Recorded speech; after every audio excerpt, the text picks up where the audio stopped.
semua, nama saya M. Saleh Sarul, NPM 19711031. Jadi di sini saya akan memaparkan penjelasan tentang materi dari pertemuan awal sampai akhir di mata kuliah naskah digital. Jadi di pertemuan pertama di mata kuliah naskah digital itu ada penjelasan. Naskah digital merupakan naskah yang dapat dibaca atau ditampilkan pada perangkat digital. Buku cetak pada umumnya terdiri atas setumpuk kertas jilid yang berisi teks dan atau gambar.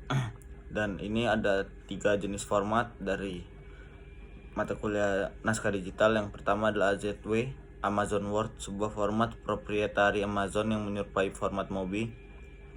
Kadang-kadang menyertakan digital rights management DRM. DRM pada format ini dikhususkan untuk Kindle Amazon. Dan kedua itu ada EPUB, EPUB Electronic Publication. EPUB didefinisikan oleh International Digital Publishing Forum atau kita sebut idpf.org, yaitu format standar yang digunakan untuk publikasi digital dan dokumen berdasarkan standar web. EPUB merupakan representasi dari pengemasan struktur pengkodean dan peningkatan semantik konten web, termasuk XHTML, CSS, dan SVG gambar.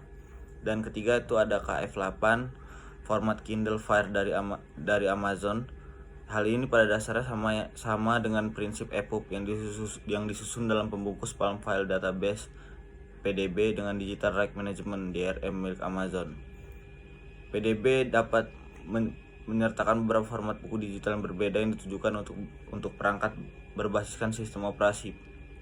Palm pada umumnya digunakan untuk buku digital berformat Palm Doc atau bisa disebut Apotis Doc, dan format e-reader juga. Terus juga di sini ada PDF, DF Portable dokumen, format yang disiapkan oleh Adobe untuk produk Acrobat mereka. Format ini secara tidak langsung merupakan format yang digunakan untuk pertukaran dokumen. Dukungan perangkat lunak untuk format ini hampir mencakup semua platform, komputer, dan perangkat genggam. Beberapa perangkat memiliki masalah dengan PDF karena kebanyakan konten yang tersedia akan ditampilkan baik untuk format A4 atau surat. Yang kedua tidak mudah dibaca ketika diperkecil sesuai layar kecil. Di sini ada HTML World Wide Web. Banyak teks yang didistribusikan dalam format ini. Selain itu, beberapa pembaca e-book mendukung cascading style sheet CSS yang pada dasarnya gaya utama panduan untuk halaman HTML. Terus di sini juga ada aplikasi pembaca naskah digital. Yang pertama ada Microsoft Windows, dapat menggunakan perangkat lunak seperti ekstensi pada Chrome, Redum, add-on Firefox, EPUB Reader, dan Calibre eBook Viewer. 2. Apple macOS dapat menggunakan perangkat lunak seperti Books dan Calibre eBook Viewer. Linux, dan ketiga ada Linux, dapat menggunakan perangkat lunak Okular dan Calibre eBook Viewer. Terus di sini juga ada ponsel, itu ada Apple iOS dan dapat menggunakan perangkat lunak iBooks. Google Android dapat menggunakan perangkat lunak Kitten Reader, Moonplus Reader, dan Ideal Group Reader. Dan 3 ada BlackBerry OS, dapat menggunakan perangkat lunak EPUB Reader yang bisa diunduh di BlackBerry. Dan ini ada penjelasan pertemuan kedua. Itu adalah naskah digital di era digital. Di era digital sekarang kita disajikan dengan berbagai informasi bahkan hingga overload, dan kita tak kunjung bosan. Kita senang mengapresiasi sesuatu yang baru dan mengesankan. Di sini juga ada penjelasan tentang content creator. Content creator itu adalah lahir dari tren website dan sosial media, dan pekerja utamanya yaitu seperti namanya itu membuat konten. Content creator adalah bagian dari sebuah tim kreatif yang terdiri dari misalnya penulis, ilustrator, fotografer, dan sebagainya. Content creator adalah bagian dari sebuah tim kreatif yang terdiri dari penulis, ilustrator, dan sebagainya. Terus ini yang pertama, dapat disimpulkan bahwa konten kreator adalah orang yang mampu menciptakan konten menarik. Seseorang bisa disebut sebagai konten kreator ketika ia mampu menciptakan konten yang bermakna bagi kesimpulan orang atau komunitas memiliki kekuatan yang besar. Yang kedua, konten bisa menciptakan crowd. Selanjutnya, crowd adalah bentuk yang sangat strategis bagi dunia sosial ataupun marketing. Muncullah tren baru sebagai konten kreator, di mana seorang mampu menciptakan dengan kreatif dan otentik sebuah konten dianggap warga terhormat, bisa dikatakan adalah sebuah fenomena yang membanggakan bagi kita semua, karena bentuk apresiasi yang paling demokratis setelah sejarah di era digital ini. Orang berlomba-lomba untuk menciptakan konten yang menarik dan bermanfaat bagi banyak orang.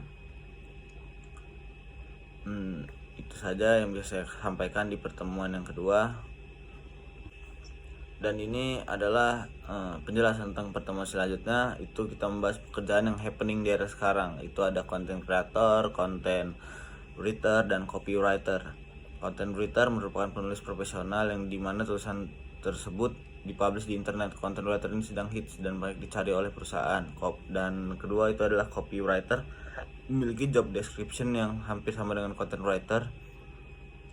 Copywriter memiliki tujuan penulisan untuk meningkatkan ketertarikan masyarakat yang berperan sebagai konsumen untuk membeli suatu barang atau menggunakan suatu jasa.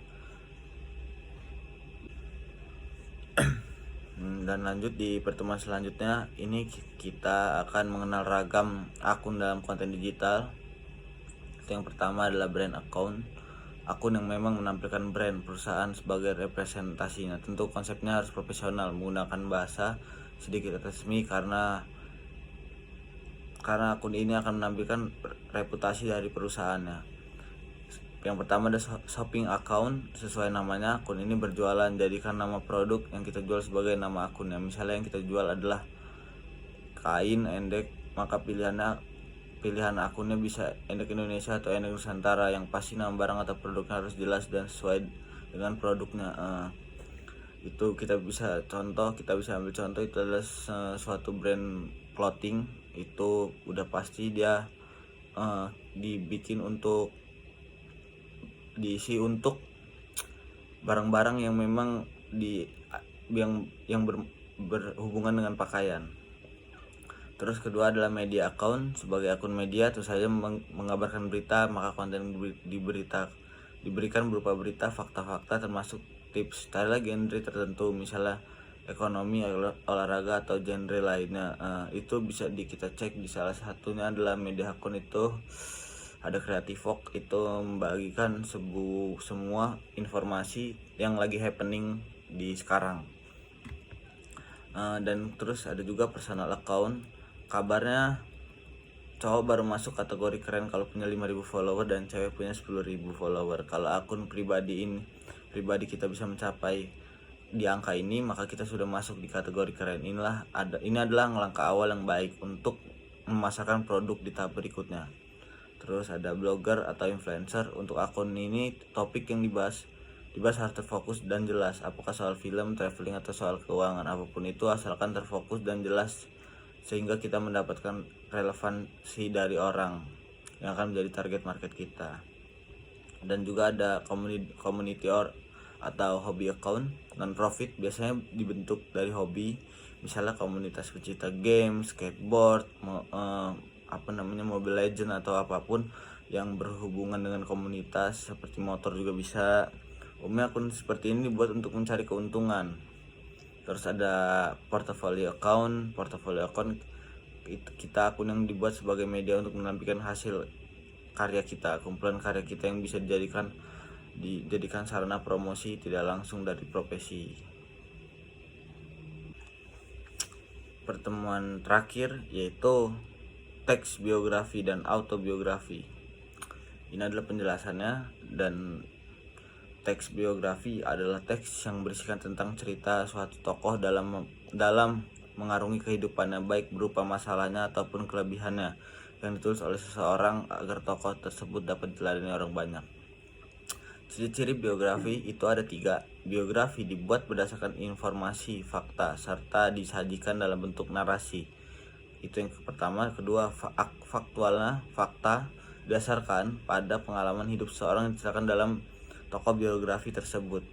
Dan ketiga, pengalaman hidup seorang tokoh dalam menghadapi masalah-masalah yang dihadapi sehingga dapat menjadi seorang yang sukses sampai sekarang, dapat dijadikan teladan bagi orang lain yang membacanya. Itu mungkin kita bisa ngeliat seperti acara-acara motivasi gitu ya. Terus ini ada penjelasan tentang autobiografi.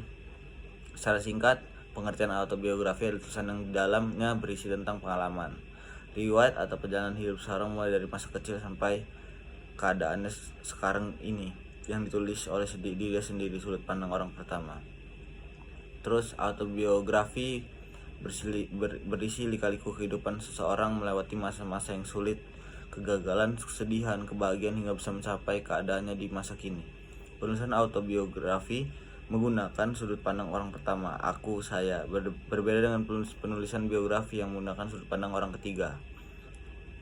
Terus umumnya isi pada autobiografi dicatat sejak dari ketika bocah hingga suasana sang pengarang saat ini, dari yang sangat susah sampai memperoleh keefektifan atau kejayaan yang menyenangkan hati selama hidupnya. Ini ada tujuan pembuatannya. Tujuan pembuatannya itu yang pertama, mengenalkan diri kita secara lebih kepada orang lain. Kedua, memberikan gambaran pelajaran setelah kisah-kisah inspiratif bagaimana seorang dapat sukses dalam bidang yang sedang digeluti sekarang ini, baik itu dalam karir, bisnis, politik, atau apapun bidang lainnya. Dan tiga, yaitu bahan pencitraan seseorang.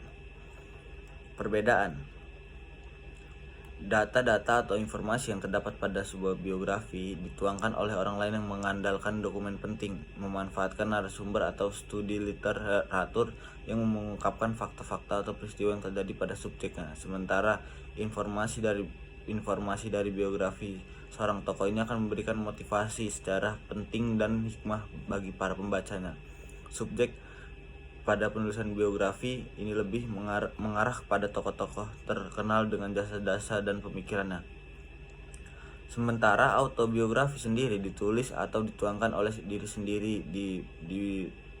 sendiri beserta pengarang lainnya yang sesuai dengan pengalaman yang dialami oleh tokoh tersebut dalam kehidupannya. Isinya berupa informasi tentang tahapan kehidupannya, mulai dari masa sulit hingga puncak keberhasilannya. Jadi itu adalah pertemuan terakhir dari mata kuliah naskah digital, dan sebagai penutup juga buat kita, saya M. Saleh Sarul izin mohon undur diri. Selamat malam semuanya.